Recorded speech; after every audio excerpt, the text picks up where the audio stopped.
হেই all, good morning. কেমন আছো বন্ধুরা? আশা করি প্রত্যেকেই খুবই ভালো আছো। তো নীরুর ঘরকন্যায় তোমাদের সকলকে জানাই স্বাগত। আজকে হলো বৃহস্পতিবার, সকাল এখন বাজছে 10:30। তো এদিকে দেখো আমি রান্না বসিয়ে দিয়েছি। আজকে রান্না হচ্ছে প্লেন একদম হালকার উপর ডাল, আর এটা দেখো ঝাল ঝাল করে আলু মেখেছি, মানে যেটাকে অনেকে তোমরা বলো আলুর চোখা। তো এখানে হচ্ছে পটল ভাজা, আর এই দেখো মাছটা আমার হাজব্যান্ডের জন্য ভেজে দেব, আর আমাদের মা মেয়ের জন্য হবে মাছের ঝাল। আজকে হাজব্যান্ড ফিরে যাচ্ছে ওর কর্মস্থলে, তো যেই কারণে দেখো সকাল সকাল একদম রান্না করে নিচ্ছি। আর যেদিন ও রিটার্ন যায় ওর কাজের জায়গায়, সেদিনও একটু হালকার উপরই লাঞ্চ, কারণ অনেকটা রাস্তা ট্রাভেল করতে হয়, তো যে কারণেও একদম হালকার উপরই খাওয়া দাওয়া করে যায়। আর এখানে দেখো আমি 2টো ডিম সেদ্ধ করে আজকে ব্রেকফাস্ট করে নিলাম। হাজব্যান্ড বেরিয়ে গেছে আর মেয়েও কলেজ চলে গেছে। তো এখন আমি দেখো আমার যে কাজগুলো রয়েছে, টুকটাক কিছু জামা কাপড় ছিল কাচতে দিয়ে দিলাম, এরপর স্নান করব।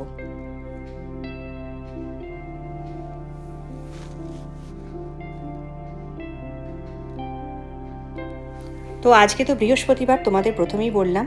আর বৃহস্পতিবার মানে কি হয় বলো তো, আমাদের তো বাঙালি বাড়িতে জানো ঘট বসিয়ে সুন্দর করে পুজো করতে হয়, তো যেটা অনেকটা সময় সাপেক্ষ। তো আজকে মানে সমস্ত ঠাকুরের বাসন ধুয়ে ঠাকুরের জায়গা পরিষ্কার করে ভালোভাবে আমরা পুজো করি, মানে আমি করি। আর এই দেখো সুন্দর করে ঘট বসিয়ে পুজো করা আমার হয়ে গেল।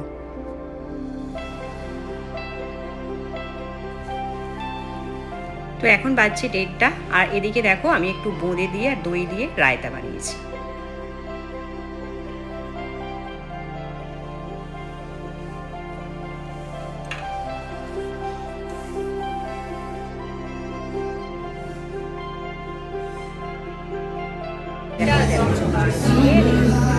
আর যদি লাগে নিতে পারে, কোনো অসুবিধা নেই।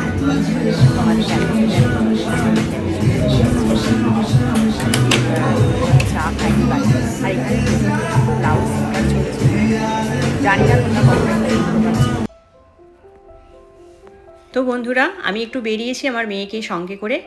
আর মেয়ের কালকে একটা ইনভিটেশন আছে ওর ফ্রেন্ডের বাড়িতে, তো ও যাবে। তো খালি হাতে কি আর ফ্রেন্ডের বাড়ি যাবে? তো যেই কারণে ওর জন্য একটা ছোট্ট গিফট নিতে মেয়ের সঙ্গে বেরিয়েছি। তো গিফট তো নেওয়া হয়ে গেছে, এখন আমরা দুজনে একটু কফি খাচ্ছি, একটা ক্যাফেতে এসে একটু কফি খাচ্ছি। আর কফির সাথে নিয়েছি একটা কর্ন চাট হয়, এই চাটটা কিন্তু এই ক্যাফের একদম দারুণ লাগে খেতে, মানে এই ক্যাফেতে খুব সুন্দর বানায় এটা। আমরা বারবিকিউ নেশনে খাই, সেটা একটু অন্যরকম, আর এখানে একটু অন্যরকম।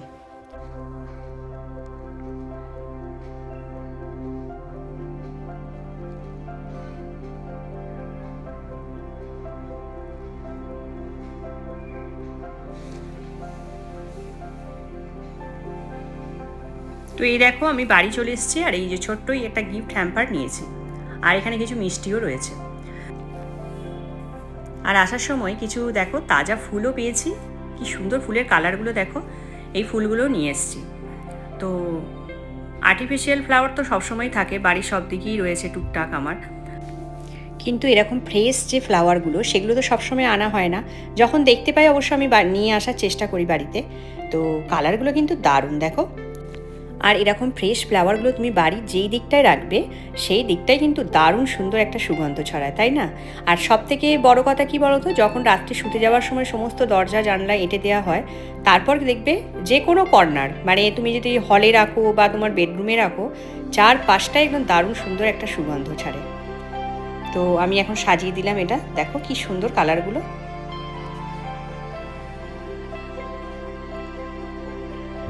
মাসুম মাসুম মতেছি এই পেঁয়াজিটাকে দেখো, পেঁয়াজিতে ভর করেছে একে দেখো। তো বন্ধুরা আমরা তো দেখলে ক্যাফে থেকে চলে এসেছি, আর ওই গিফট হ্যাম্পারটা নিয়ে এসেছি, ওটা ওর ফ্রেন্ডের বাড়ি নিয়ে যাবে। পায়ে দেখ কত আবির লেগেছে। তো আমার মেয়ে জিমে গেছিলো, সেখানে বেশ আবির মেখেছে, কিন্তু এখনও জামা কাপড় ছাড়েনি। তো আজকের ব্লগটা এইটুকুই রাখছি। ব্লগটা যদি তোমাদের ভালো লাগে অবশ্যই করে লাইক করো, চ্যানেলটা সাবস্ক্রাইব করে নিও, আর বেশি বেশি তোমার ফ্যামিলি অ্যান্ড ফ্রেন্ডদের সাথে শেয়ার করো। আজকের মতো এইটুকুই।